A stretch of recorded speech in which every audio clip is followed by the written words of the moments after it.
की जय। भारत माता की जय। नेताजी सुभाष चंद्र जी जय। अमर रहे। नेताजी नेताजी जय मां काली, जय मां काली। साथियों,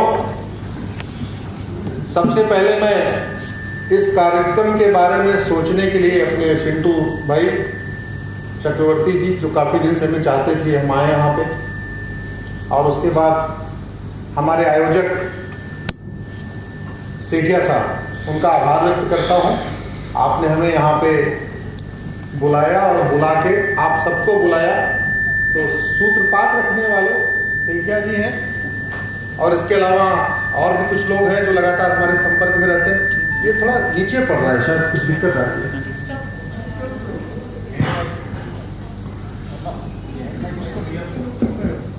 ऐसे कुछ सामान में उठ जाए। अगर तबीयत खराब होती है तो डॉक्टर ढूंढते होंगे। हमारे यहाँ सामने बहुत स्पेशलिस्ट डॉक्टर के यहाँ बैठे हैं। तो जब आपकी तबीयत खराब होती है तो डॉक्टर के मन में क्या आता है? अच्छा डॉक्टर ढूंढते हैं या कोई सा भी डॉक्टर चलता है? जरा मुंह से बोलिए। अच्छा डॉक्टर। काम चलाओ भी नहीं ढूंढते, सोचते बेस्ट ऐसा डॉक्टर हो जो एक बार जाऊं और एक बार दवा लिखे और 2-3 दिन के अंदर हमें ठीक हो जाए, तभी ठीक हो जाए। अगर किसी को ड्राइवर रखने का मन होता है तो किसी अनाड़ी को रखते हैं, या जिसको जानते हैं इसको गाड़ी चलाना अच्छी तरीके आता है उसको रखते हैं। हाँ। तो कहने का मतलब, हमें ड्राइवर बेस्ट चाहिए, बेस्ट। हमें डॉक्टर बेस्ट चाहिए, बेस्ट एक्सपीरियंस चाहिए। हमें टीचर, बच्चे को जहां पढ़ाना है पहले पता कर लेते हैं, इस स्कूल में जहां बच्चे को भेज रहे हैं टीचर अच्छा है कि नहीं है। अभी शायद थोड़ी हाइट, अब ठीक है। हाँ। हमें टीचर भी बेस्ट चाहिए, डॉक्टर बेस्ट चाहिए, ड्राइवर बेस्ट चाहिए, और तो छोड़िए चपरासी भी बहुत अच्छा चाहिए। हम जो कुछ हमारे जीवन में आता है हम चाहते हैं बेस्ट हो, ईमानदार हो, यही तो चाहिए ना। इवन घर में काम वाली बाई को भी हम चाहते हैं कोई ईमानदार हो, मेहनती हो और अपना काम अच्छी तरीके करे। दुर्भाग्यवश ये बात वोट देते समय नहीं सोचते। मतलब देश चलाने वाले के बारे में नहीं सोचते कि हम जिससे देश चलवाने जा रहे हैं या प्रदेश चलवाने जा रहे हैं वो बेस्ट है या वर्स्ट है, अच्छा है बुरा है, पढ़ा लिखा है अनाड़ी है। भाई जिसे डॉक्टर का काम है इलाज करना, ड्राइवर का काम है गाड़ी चलाना, वैसे सांसद विधायक का क्या काम है? कानून बनाना। कानून बनाना। हाँ। डॉक्टर और एमएलए एमपी का जो सबसे इंपॉर्टेंट काम है, जो इस कॉन्स्टिट्यूशन में लिखा हुआ है, जो इस कॉन्स्टिट्यूशन में लिखा हुआ है एमएलए एमपी का काम, वो पहला काम लिखा हुआ है, उनका काम है कानून बनाना, उनका काम है व्यवस्था ठीक करना। दुर्भाग्यवश आप देखिए हो क्या रहा है। मोबाइल का नेटवर्क हमारा 2G, फिर 3G, फिर 4G, अभी 5G लॉन्च होने वाला। मोबाइल पहले छोटा वाला था, वो बटन वाला, स्मार्टफोन तक आ गए। जहां 2 लेन की सड़कें थी वो 4 लेन की हो गई। सब कुछ अच्छा अच्छा हो गया। दुर्भाग्यवश जिससे हमारा देश चलता है वो आज भी 150 साल 200 साल पुराने हैं। मेरे हाथ में ये 222 कानूनों की लिस्ट है जो बंगाल में चलते हैं, जो लगभग 150 साल पुराने हैं। बंगाल इंडिगो कॉन्ट्रैक्ट एक्ट 1836 1836 में बना था। Bengal district act 1836, Bengal bonded warehouse association act 1838, Bengal land revenue act जो यहाँ पे जमीन का रेवेन्यू का कानून चल रहा है वो चल रहा है 1839 1839। Bengal land holder attendance act 1848। Calcutta land revenue act, Calcutta के अंदर जो लैंड रेवेन्यू का कानून चल रहा है वो चल रहा है 1850। बंगाल चौकीदारी एक्ट 1856। कहने का मतलब वैज्ञानिक अपना काम अच्छी तरीके करते गए। पहले छोटी बंदूक, फिर 2 बंदूक, फिर मिसाइल, और अभी तो हमारे वैज्ञानिकों ने 104 मिसाइल एक साथ ऊपर छोड़ दिया। डॉक्टर ने भी धीरे धीरे अभी तो ये पोजीशन हो गई कि कैंसर भी क्योरेबल डिजीज हो गई, कैंसर का इलाज ढूंढ लिया। बड़ी बड़ी और भी जानलेवा बीमारियां उनका इलाज ढूंढ लिया, डॉक्टरों ने इलाज ढूंढ लिया, वैज्ञानिकों ने नए नए रिसर्च कर लिए। लेकिन जो काम हमारे सांसदों और विधायकों को करना था, जिसके लिए उनको वेतन भत्ता गाड़ी बंगला मिलता है, वो काम नहीं हुआ। नेताजी केवल अंग्रेजों को नहीं भगाना चाहते थे, वो अंग्रेजी व्यवस्था को खत्म करना चाहते थे। और इसी का नतीजा है, और हर व्यक्ति परेशान है। आप लोग पुलिस थाने जाने से डरते हो कि नहीं डरते हो? डरते हो। आज की डेट में एक ईमानदार व्यक्ति, सभ्य व्यक्ति पुलिस थाने जाने से डरता है, जबकि दलाल जाके वहां पकौड़ी खाते रहते हैं। खाते नहीं खाते? खाते हैं। क्यों? क्योंकि 1861 का मैकाले का कानून आज भी चल रहा है। हमसे गलती क्या हुई? हम डॉक्टर बदलते रहे पिछले 70-75 साल में, हर 5 साल में नया डॉक्टर बदलते रहे, लेकिन डॉक्टरों ने दवा नहीं बदली, डॉक्टर पुरानी गोली देते रहे। इसका मतलब डॉक्टर चाहते नहीं थे कि इलाज हो जाए। बीमारी ठीक करने के लिए बहुत अच्छा डॉक्टर हो, लेकिन अगर दवा घटिया हो तो बीमारी ठीक हो सकती है क्या? जोर से बोलिए जरा। ड्राइवर बहुत अच्छा हो, गाड़ी ही खराब हो, आपकी ट्रेवल अच्छी हो सकती है क्या? मिस्त्री लाख अच्छा हो, लेकिन बिल्डिंग मटेरियल खराब हो, अच्छा घर बन सकता है क्या? सांसद विधायक कितना ही अच्छा हो, लेकिन अगर कानूनी घटिया है, मुख्यमंत्री कितना ही अच्छा हो, प्रधानमंत्री कितना ही अच्छा हो, अगर कानूनी ही घटिया है तो उस स्तर का, उस क्वालिटी का गवर्नेंस नहीं हो सकती है जिस क्वालिटी की गवर्नेंस की जरूरत है। और इसका सबसे बड़ा पैमाना है जिस दिन ईमानदार व्यक्ति को थाने जाने से डर खत्म हो जाए और बदमाशों को थाने के अगल बगल गुजरने से भी खौफ हो जाए, तब समझिए कानून अच्छा है। सबसे बड़ा इसका पैमाना है।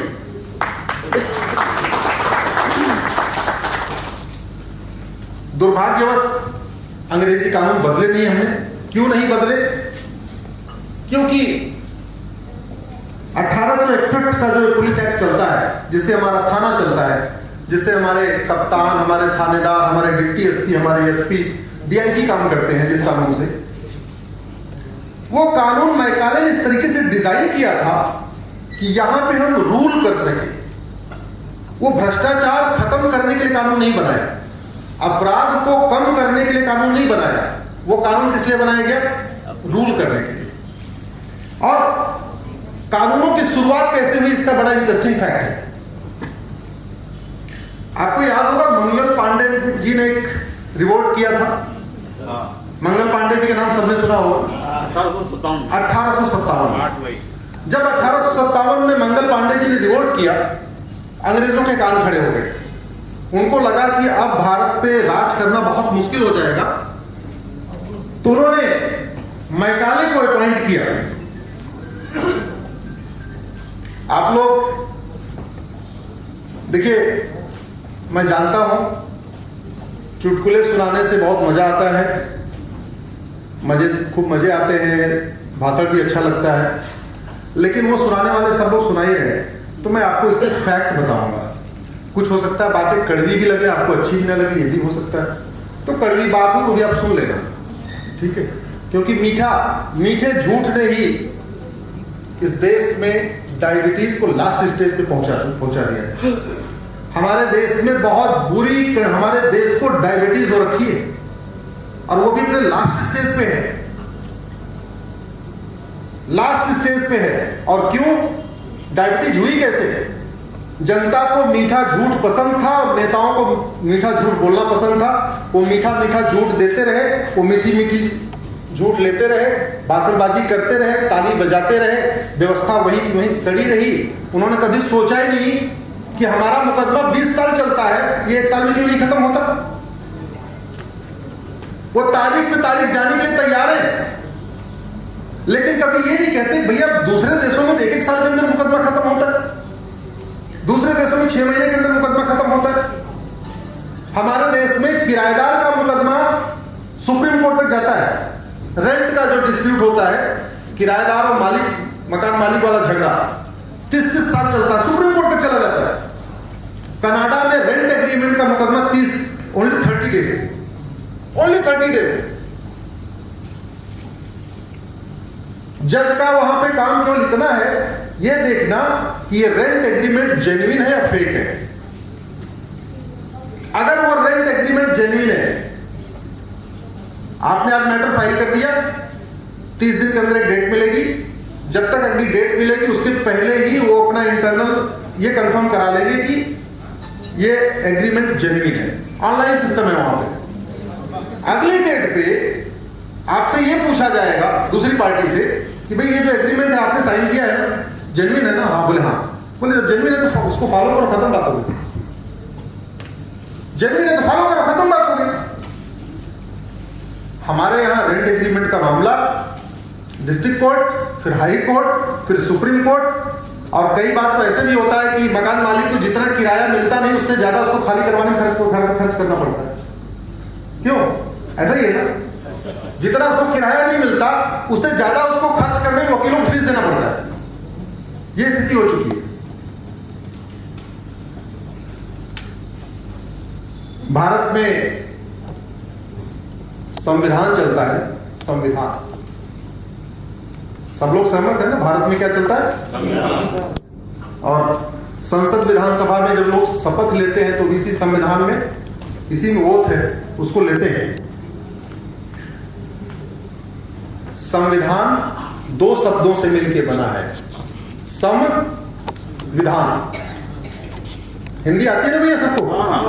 संविधान, ऐसा विधान जो सब पर समान रूप से लागू हो उसको कहते हैं संविधान।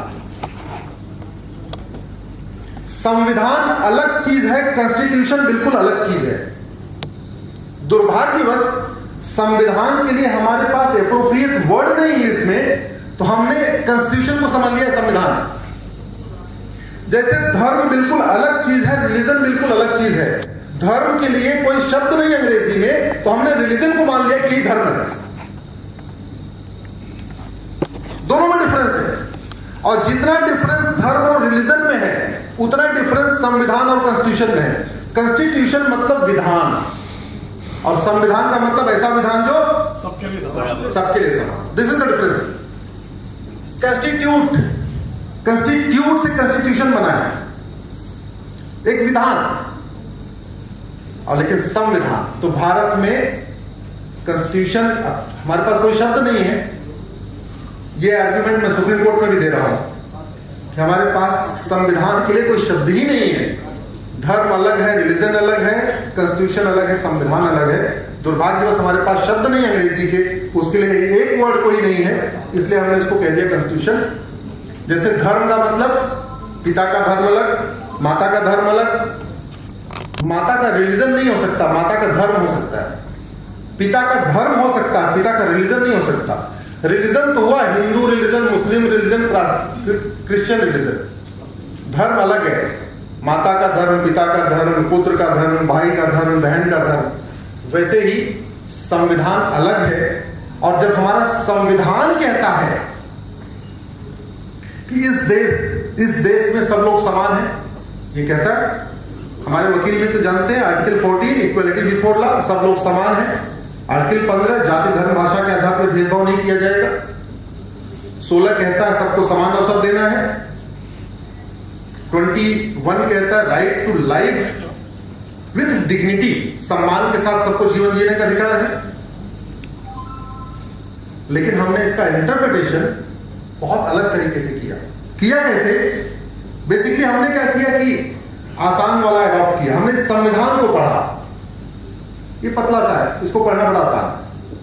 लेकिन संविधान सभा की डिबेट को नहीं पढ़ा जो इतना मोटा है। 1.5 साल से ज्यादा डिबेट हुई थी तभी संविधान बना। तो हमने इसमें कौन सा आर्टिकल किस इंटेंशन के साथ आया, किस मोटिव के साथ आया, उसको नहीं पढ़ा। उसको पढ़ने के लिए आपको इतना किताब पढ़ना पड़ेगा। संविधान सभा की डिबेट पढ़नी पड़ेगी। हमने क्या इसको पढ़ लिया। जैसे आर्टिकल 16 कहता है सबको समान अवसर मिलना चाहिए, इक्वल अपॉर्चुनिटी टू एवरीवन। आज की डेट आप बताओ, इक्वल अपॉर्चुनिटी सबको बराबर मिल रही है क्या? नहीं। आईएएस का एक एग्जाम होता है, आईपीएस का एक एग्जाम होता है, एनडीए का एक एग्जाम, मेडिकल का एक exam, JEE, NEET, NDA common exam, railway का कॉमन एग्जाम, बैंक का कॉमन, सारे एग्जाम कॉमन हो रहे हैं। चार्टेड अकाउंटेंट का जो पेपर आता है वो भी कॉमन एक आता है, सारे पेपर आते हैं। और भारत में 40 तरीके के सिलेबस और करिकुलम चल रहे हैं। यानी एग्जाम एक, सिलेबस नहीं। कैसे कुल अपॉर्चुनिटी मिल जाएगी? अगर आपने इंजीनियरिंग का पेपर जिसको जेई कहते हैं, उसका पेपर आपने अगर सीबीएसई बोर्ड के पैटर्न पे बना दिया तो बंगाल बोर्ड वालों की इक्वल अपॉर्चुनिटी कैसे मिलेगी? बिहार बोर्ड वालों को कैसे मिलेगी? सीबीएसई वालों की इक्वल अपॉर्चुनिटी मिल गई अगर आपने पेपर सीबीएसई पैटर्न में बनाया। अगर आपने पैटर्न आईसीएसई बोर्ड में बना दिया तो फिर बाकी लोग कैसे मिलेंगे? अगर आपने आईएएस का पेपर बंगाल बोर्ड के हिसाब से बना दिया तो बिहार बोर्ड वालों की इक्वल अपॉर्चुनिटी कैसे मिलेगी? इक्वल अपॉर्चुनिटी तब मिलेगी जब इस देश में सिलेबस और करिकुलम कॉमन होगा, कम से कम 12वीं तक। सहमत है कि नहीं आप लोग? जरा जोर से बोलिए। इस देश में सबसे पहले इक्वल अपॉर्चुनिटी इंश्योर करने के लिए कॉमन सिलेबस यानी यूनिफॉर्म सिलेबस यानी common syllabus, common curriculum implement करना पड़ेगा। और दुनिया के कई देशों में चल रहा है, इवन भारत में भी चल रहा है। भारत में केंद्रीय विद्यालय का सिलेबस एक होता है through out the country. Ladakh से लक्षद्वीप, कच्छ से कामरूप तक सेंट्रल स्कूल का सिलेबस एक होता है। एजुकेशन हमारे कॉन्करेंट लिस्ट में एक कानून ऑलरेडी चल रहा है, राइट टू एजुकेशन कानून सुना होगा आप लोगों शायद, बना हुआ है। मैं बार बार कह रहा हूं इस राइट टू एजुकेशन में एक वर्ड और डाल दो, राइट टू इक्वल एजुकेशन। इतना कर दो बस। राइट टू एजुकेशन में क्या कर दो? Right to equal education. और जहां राइट टू एजुकेशन में लिखा है ये 14 साल तक लागू होगा, इसको लिख दे 18 साल तक लागू होगा। भाई बंगाल के लोग बंगाली में पढ़े, गुजरात वाले गुजराती में पढ़े, महाराष्ट्र वाले मराठी में पढ़े, यूपी बिहार वाले हिंदी में पढ़े, लेकिन सिलेबस अलग क्यों होना चाहिए? कंटेंट अलग क्यों हो? सिलेबस और करिकुलम अलग अलग क्यों? जो 10,000 रुपए फीस दे रहा है उसके बच्चे के अलग सिलेबस, जो 5,000 रुपए फीस दे रहा है उसके बच्चे का अलग सिलेबस, जो 2,000 रुपए फीस दे रहा है उसके बच्चे का अलग सिलेबस, सरकारी स्कूल में जो जा रहा है उसके बच्चे का बिल्कुल अलग सिलेबस। तो फिर इस संविधान में जो आर्टिकल 16 कहता है कि सबको इक्वल अपॉर्चुनिटी दो, वो मिलेगा कैसे? और एक बात मैं आपको बता दूं, अगर इस देश में यूनिफॉर्म एजुकेशन लागू हो जाए तो इस देश में कास्टिज्म बहुत खत्म हो जाएगा। अगर यूनिफॉर्म एजुकेशन लागू हो जाए, जो क्लास की फीलिंग है, क्लास की फीलिंग, मैं तो एलिट क्लास का हूं क्योंकि मैं तो फला किताब पढ़ता हूं। हमारे स्कूल में सारे ऑक्सफोर्ड या कैम्ब्रिज प्रेस के ही सारी बुक्स चलती हैं। वो जो क्लास की फीलिंग है वो क्लास खत्म हो जाएगी अगर यूनिफॉर्म। आप जरा सोचिए, कल्पना करिए, देश के सारे स्कूलों में 12वीं तक का सिलेबस है, 18 साल तक के सारे बच्चे किताब पढ़ रहे हैं। मतलब सरकारी स्कूल वाला वही किताब पढ़ रहा है, मदरसे वाला बच्चा वही किताब पढ़ रहा है, सरस्वती शिशु मंदिर वाला बच्चा वही किताब पढ़ रहा है, सरकारी वाला, प्राइवेट वाला, ऊपर वाला, नीचे वाला, सारे वही किताब पढ़ रहे हैं। मजहबी उन्माद कम होगा कि नहीं होगा? कट्टरवाद कम होगा कि नहीं होगा? जातिवाद कम होगा कि नहीं होगा? भाषावाद कम होगा कि नहीं होगा? क्षेत्रवाद कम होगा? तो हो क्यों नहीं रहा? क्यों नहीं कर रहे? नहीं करेगा। हाँ, इस देश में व्यवस्था परिवर्तन कर कानून दो काम के लिए बनते हैं, या तो कानून बनाने से वोट मिले या तो नोट मिले। कानून को बनाने से वोट मिले उससे तुरंत कम हो जाएगा। अब राइट टू इक्वल एजुकेशन बनाने से न नोट मिलने वाला नोट मिलने वाला। जिस दिन ये समझ में आ जाए कि पूरा भारत यूनिफॉर्म एजुकेशन मांग रहा है, अब ये विषय वोट का बन चुका है, बन जाएगा। और इसी सरकार में बन गया तो बन गया, ये भी आपको गारंटी दे रहा हूं। आगे नहीं बनेगा, और आगे नहीं बनेगा तो मुझे नहीं पता कि आप लोग कितना इस बात से अवेयर हैं। हमारे देश में मजहबी उन्माद बहुत तेजी के साथ फैल रहा है। कट्टरवाद बहुत बड़ा खतरा पैदा होता जा रहा है। कट्टरवाद की चर्चा भी खूब हो रही है। रोज सोशल मीडिया पर 2-4 वायरल आ रहे हैं, चरमपंथ के, कट्टरवाद के, मजहबी उन्माद के, दुनिया भर के वीडियो चल रहे हैं। बहुत सारे इस समय नेता इस पे भाषण भी दे रहे हैं। बहुत सारे तथाकथित हिंदू हिदर सम्राट इसकी बातें भी कर रहे हैं। समस्या की बता रहे हो, समाधान नहीं बता रहे, क्योंकि स्कूल माफिया नहीं चाहते इस देश में one nation one education board लागू हो। स्कूल माफिया बिल्कुल नहीं चाहते इस देश में one nation one education board लागू हो, और बहुत तगड़ी लॉबी है। शराब माफिया से वो कमजोर नहीं है, जितना पावरफुल शराब माफिया उतने पावरफुल वो भी है। कोचिंग माफिया नहीं चाहते इस देश में कॉमन सिलेबस कॉमन करिकुलम हो। एक बात आप याद रखना, भारत की जितनी भी कोचिंग चलती हैं सब में सेम वो टॉपिक पढ़ाते हैं, लेकिन वो नहीं चाहते वो टॉपिक स्कूलों में पढ़ाया जाए। कोचिंग माफिया जितनी बड़ी से बड़ी कोचिंग है, चाहे इंजीनियरिंग की, चाहे मेडिकल की, चाहे जिसकी, उनके यहाँ वो यूनिफॉर्म एजुकेशन, उनके यहाँ यूनिफॉर्म सिलेबस है, कॉमन सिलेबस कॉमन करिकुलम है, लेकिन वो नहीं चाहते ये स्कूलों में हो जाए, क्योंकि अगर स्कूल में हो जाएगा तो कोचिंग का बहुत बड़ा जो एक साम्राज्य है उस पर असर पड़ेगा। और बुक माफिया नहीं चाहते इस देश में, पूरे देश में एनसीईआरटी किताबें लागू हो जाए। उसका नतीजा ये हो रहा है, वो पैसे तो कमा रहे हैं, लेकिन भारत का भविष्य बहुत तेजी के साथ पाकिस्तान की तरफ जा रहा है। मैं दोबारा आप लोगों से मिलूं, पता नहीं मिलूंगा नहीं मिलूंगा, दोबारा आना जाना होगा, लेकिन आप लोग नोट कर लीजिए, अगर चीजें नहीं बदली, तो अगले 10 साल के अंदर पाकिस्तान अफगानिस्तान बन जाएगा। क्या बन जाएगा? अफगानिस्तान। पाकिस्तान क्या बन जाएगा? अफगानिस्तान 2030 तक। आप ज्यादा बोल रहे हैं, 2 साल में हो जाएगा। और अब भारत में अगर चीजें नहीं बदली तो 2040 तक भारत पाकिस्तान बन जाएगा। इसको एकदम डेट आप नोट करके रख लीजिए। इस देश में अगर हमने यूनिफॉर्म एजुकेशन नहीं लागू किया, यूनिफॉर्म सिविल कोड लागू नहीं किया, पॉपुलेशन कंट्रोल लॉ नहीं बनाया, और भी चीजें, इन अंग्रेजी कानूनों को नहीं बदला, ध्यान रखिए 2040 तक भारत को पाकिस्तान बनने से कोई रोक नहीं सकता। जिस स्किल, जिस स्केल और जिस स्पीड से भारत चरमपंथ की तरफ जा रहा है, कट्टरपंथ की तरफ जा रहा है, मजहबी उन्माद की तरफ जा रहा है, वो बड़ी भयानक है, वो बड़ी खतरनाक है।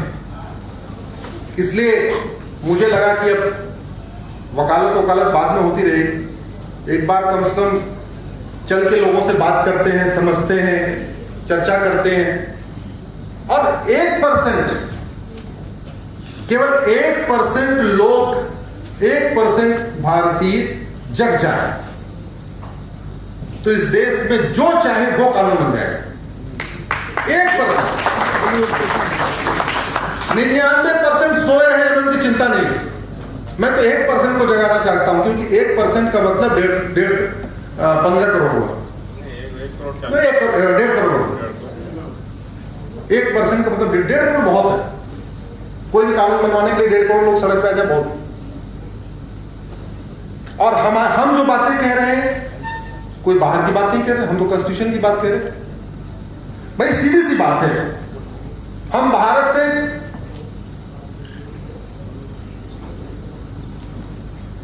सरकार जो भी काम करती है, सरकार जो भी काम करती है,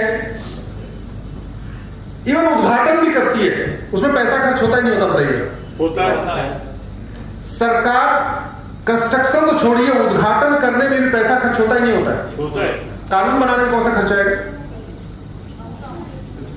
कुछ नहीं, कोई खर्च आएगा कानून बनाने में? नहीं। हमारे जैसे लोग देने के लिए तैयार बैठे, हमारे से बहुत सारे पागल हैं देश में, वो देने के लिए तैयार बैठे हुए, ये ले लो। परामर्श करना होगा। 1 करोड़ 5 किलोमीटर सड़क बनती है, कम से कम 50 करोड़ रुपए खर्च होता है। 5 करोड़ की सड़क पे लगभग 50 करोड़ रुपए खर्च होता है।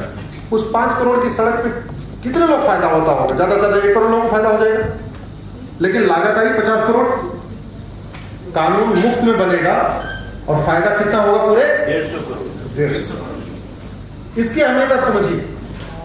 और फिर ड्यूटी ही है, जैसे डॉक्टर का धर्म है इलाज करना, ड्राइवर का धर्म है अच्छी तरीके गाड़ी चलाना, टीचर का धर्म है बच्चे को अच्छी तरीके पढ़ाना, व्यापारी का धर्म है अपना व्यापार अच्छी तरीके से करना,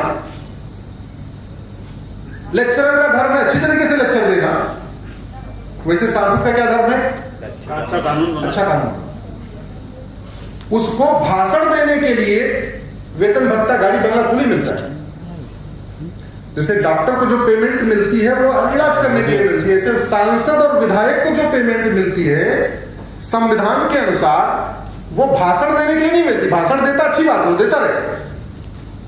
उसको जो वेतन भत्ता गाड़ी बंगला मिलता है वो मिलता है अच्छा कानून बनाने के लिए। और फिर चलो अगर बहुत शौक है हमें अपना कानून नहीं बनाना, हमें विदेशी कानून से ही देश चलाना है, जैसा देश चल रहा है, तो फिर 150 साल पुराना कानून क्यों? फिर आज वाला क्यों नहीं? फिर तो आज जो सिंगापुर में चल रहा है वो कानून ले लो, आज जो अमेरिका में चल रहा है वो कानून ले लो, आज जो फ्रांस में चल रहा है वो ले लो, आज जो अमेरिका में चल रहा है उसको ले लो, आज जो चाइना में चल रहा है उसको ले लो। फिर ये अंग्रेजों वाला क्यों, मैकाले वाला क्यों? सहमत है नहीं आप? अगर हमें अपना कानून बनाने, भाई सीधी सी बात है, दुनिया का सबसे अच्छा कानून बनाने में तो आपको थोड़ा बुद्धि और दिमाग लगाना पड़ेगा, क्योंकि आपको 4-5 कानून पढ़ने पड़ेंगे। सही है। लेकिन नकल करने में क्या दिक्कत है? सही। नकल करने में तो दिमाग नहीं लगाना है ना, बस कॉपी पेस्ट मारते जाओ। लेकिन नहीं हो रहा है, क्यों? क्योंकि कानून किसके लिए बनता है? या तो वोट के लिए, या तो नोट के लिए। कानून बिगड़ता भी है तो या तो वोट के लिए या तो नोट के लिए। कानून में चेंज आता है या तो वोट के लिए या तो नोट के लिए। कड़वी सच्चाई, ये कड़वी सच्चाई। पेमेंट बढ़ानी होती तो ज्यादा चर्चा नहीं होती है।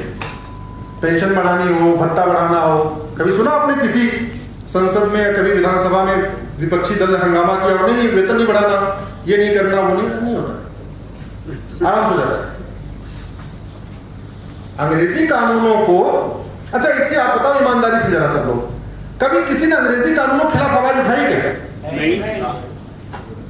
मैं अपनी तारीफ नहीं कर रहा, मैं बस पूछ रहा हूं आपसे, किसी ने सुना आपने? कभी टीवी पे आपने चर्चा सुनी? नहीं, कोई डिबेट ही नहीं। हमारे मीडिया रोज चर्चा करती है। अभी आर्यन खान पे लगभग 25-26 दिन कर दिए। ऐसे राष्ट्रीय समस्या हो गई आर्यन खान। ऐसे लगा अगर आर्यन खान सुधर जाएगा तो भारत से नशा खत्म हो जाएगा। आज भी है, आज तक चल रहा है। ऐसे लगा अगर आर्यन खान सुधर जाए तो भारत नशा मुक्त हो जाए। इस देश में 5 करोड़ माता पिता नशेड़ी बच्चों से परेशान, 5 करोड़, और वो गरीब है। शाहरुख खान के ऊपर क्या फर्क पड़ेगा? रोज अगर वो 5-5 लाख रुपए का रोज नशा करे तब भी शाहरुख खान का खजाना खाली नहीं होने वाला, बड़ा आदमी है। लेकिन उस पर चर्चा कर रहे हैं। शाहरुख खान ने 1 ग्राम को, आर्यन खान ने 2 ग्राम लिया कि 3 ग्राम लिया कि 4 ग्राम लिया। लेकिन उस माँ बाप की चिंता नहीं है जिसके घर में बड़े मुश्किल से रोटी आती है और बेटा नशेड़ी हो चुका है, घर की प्रॉपर्टी बेच रहा है। 5 करोड़ माता पिता नशेड़ी बच्चों से परेशान है। लगभग 4 करोड़ पत्नियां नशेड़ी पतियों से परेशान, 8 करोड़ बच्चे नशेड़ी बाप से परेशान हैं। लेकिन कभी मीडिया चर्चा नहीं करती। क्यों नहीं करती? नोट नहीं, हाँ, ना वोट मिल रहा है ना टीआरपी नहीं है। टीआरपी देने वाले हम ही आप हैं। सही है। 25 दिन अगर हमने आर्यन खान को सुनना छोड़ दिया होता तो शायद वो टॉपिक चेंज कर देते। तो डेली देखते रहते हैं, अच्छा आर्यन खान को लोग सुन रहे हैं, देख रहे हैं, मजा आ रहा है इनको, लेते रहो आर्यन खान। क्या दिक्कत है? आर्यन खान को बेच रहे हो, ये प्रॉब्लम है। इस देश में 5 करोड़ मुकदमे चल रहे हैं तहसील से लेकर सुप्रीम कोर्ट तक। हम लोग जो डाटा देखते हैं 4 करोड़, वो अदालतों का है, उसमें तहसील वाले मुकदमे शामिल नहीं है। तहसीलदार के यहाँ पे मुकदमे चलते हैं 20-20 साल। जौनपुर जिले में वो केस मेरे पास आया हुआ है, एक मुकदमा 1985 से चल रहा है, 400 तारीख मिल चुकी उसको, मैंने अपने फेसबुक ट्विटर पर शेयर भी किया था। 400 तारीख मिल चुकी है, अभी तक 35 साल में 35 साल हो गए। हाँ, 85 से शुरू हुआ, 35 साल में ये क्लियर नहीं हुआ कि जो विल डीड है, जो वसीयत है, असली है कि नकली है। Can you imagine? एक डॉक्टर, एक कर्नल कबोत्रा है चंडीगढ़ के, 71 में वो पाकिस्तान के ऊपर खूब बम गिराए थे। कर्नल कबोत्रा फाइटर है, रिटायर्ड हो गए सैनिक। 71 का उन्होंने लड़ाई लड़ी थी। पिछले 20 साल से उनके घर पे कोई इलीगल कब्जा करके बैठा हुआ और 20 साल से अदालत का चक्कर काट रहा। इतना घटिया कानून है कि आप किसी को किसी भी समय, अगर आपके पास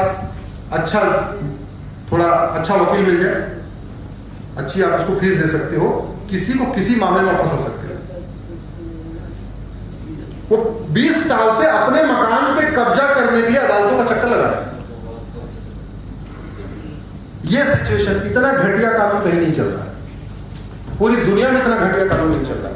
लेकिन दुर्भाग्यवश आप देखो, 5 करोड़ मुकदमे का मतलब 5 करोड़ फैमिली टेंशन में है। 5 करोड़ फैमिली का मतलब एक फैमिली में अगर 5 लोग मान के चलो, भाई मुकदमा चलता है, जो तारीख देखने जाता है वही टेंशन थोड़ी होता, पूरा घर टेंशन में होता है। तो 5 करोड़ परिवार मुकदमों से टेंशन में है। 5 करोड़ परिवार में, एक परिवार में एवरेज 5 आदमी रखो, यानी 25 करोड़ इंडियन इस समय मुकदमों के कारण टेंशन में है। लेकिन कभी आपने संसद विधानसभा में जुडिशियल रिफॉर्म की चर्चा सुनी? नहीं। ये जो 25 करोड़ मुकदमे चल रहे हैं, इसका मूल कारण अंग्रेजी कानून है। ये सालों साल मुकदमे चल रहे हैं, इसका मूल कारण अंग्रेजी कानून है। जिसको जेल में होना चाहिए वो जेल मंत्री बन जाता है, इसका मूल कारण है ये घटिया कानून। अनपढ़ आदमी शिक्षा मंत्री बन जाता है, इसका मूल कारण है घटिया कानून। जिसको पुलिस ढूंढ रही होती 6 महीने पहले तक, बाद में वो गृह मंत्री बन जाता है, इसका मूल कारण है घटिया कानून। मेरा कोई जानने वाला है यूपी का, एसटीएफ में होती ना पुलिस में, एसटीएफ स्पेशल टास्क फोर्स, 6 महीने वो पूरा बेचारा घर परिवार छोड़ के एक बदमाश को पकड़ने में लगा हुआ था और उड़ीसा से पकड़ के आया, उड़ीसा से पकड़ के ले आया। वो 12 साल से बदमाश गायब था, उसको पकड़ के लाया। बाद में उसने 35 करोड़ रुपए में एमएलसी बन गया।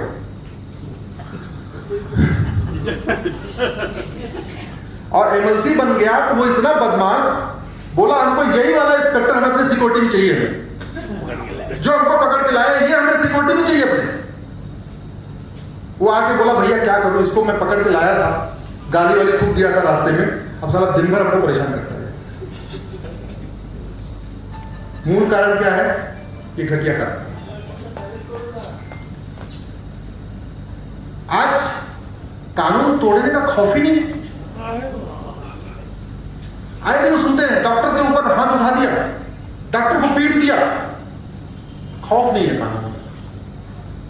और एक व्यक्ति कहता है कि 15 मिनट के लिए पुलिस हटा लो, इस हिंदुस्तान से खत्म कर देंगे। ध्यान में सुना किसी ने?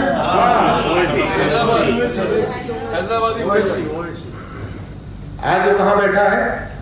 विधानसभा में। मूल कारण क्या है? ये घटिया कानून। ये कानून अगर ऐसा होता जिसने बोला 15 मिनट के अंदर खत्म कर देंगे, अगर उसको 20 साल के जेल में डाल देता तो कम से कम 10, 20, 50, 100 और जो पैदा हो गए वो पैदा नहीं होंगे।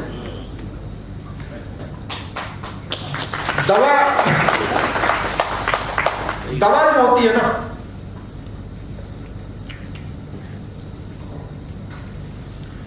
जब हम दवा खाते हैं तो हमारी शरीर वैसी नहीं होती, उसमें चेंजेज आ जाते हैं। जब आप दवा खाते हो तो या तो बीमारी ठीक होती है या तो बीमारी बढ़ती है। शरीर एज इट इज नहीं रहती, कुछ उनको चेंजेज आते हैं। ऐसा ही है मैडम? ऐसा ही है ना?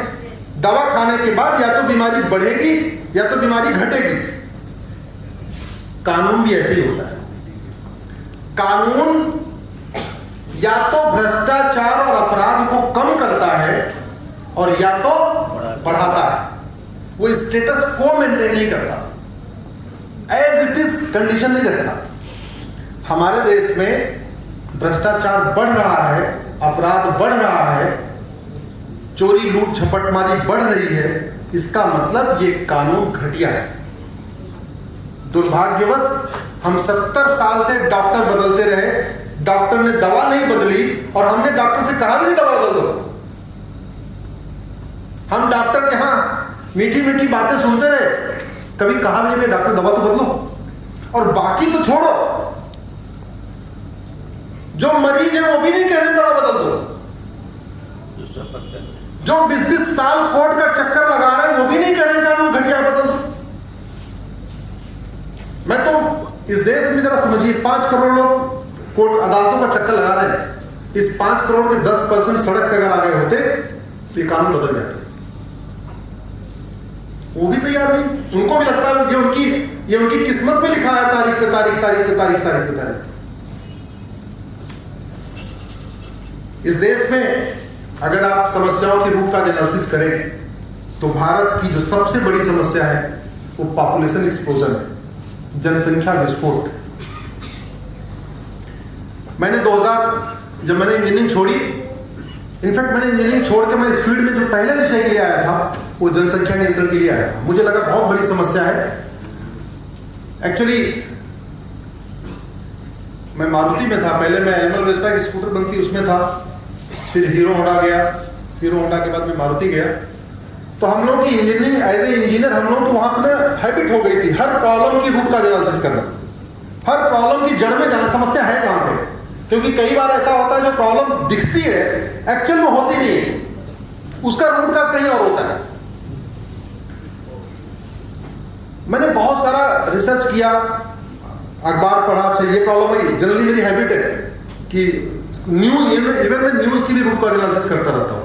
जो अखबार पढ़ता हूँ उसमें भी 2-4 चीजें ऐसी होती है जिसकी रूट कॉज एनालिसिस में करता हूँ। मुझे समझ में आया देश की 50% समस्याओं का मूल कारण जनसंख्या विस्फोट है। स्टडी करना शुरू किया तो पता चला रूस का क्षेत्रफल हमसे 5 गुना है। कितना? जोर से बोलिए, रूस का क्षेत्रफल कितना? 5 गुना। जनसंख्या है 15 करोड़। कितनी है? 15 करोड़। और हमारी है 150 करोड़।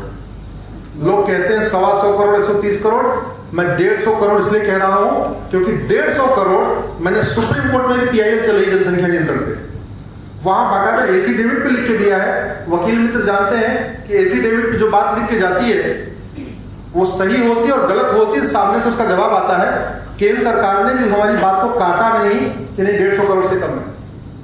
हालांकि केंद्र सरकार के मंत्री वगैरह कहते हैं 125 करोड़, 130 करोड़, 135 करोड़, लेकिन मेरी PIL पे आज तक उन्होंने सुप्रीम कोर्ट में नहीं कहा जो कह रहे गलत कह रहे हैं जी, जनसंख्या 130 करोड़ और 150 करोड़ कैसे। जब मैंने फाइल किया था उस समय 125 करोड़ लोगों का आधार बन गया था। कितना आधार बन गया था?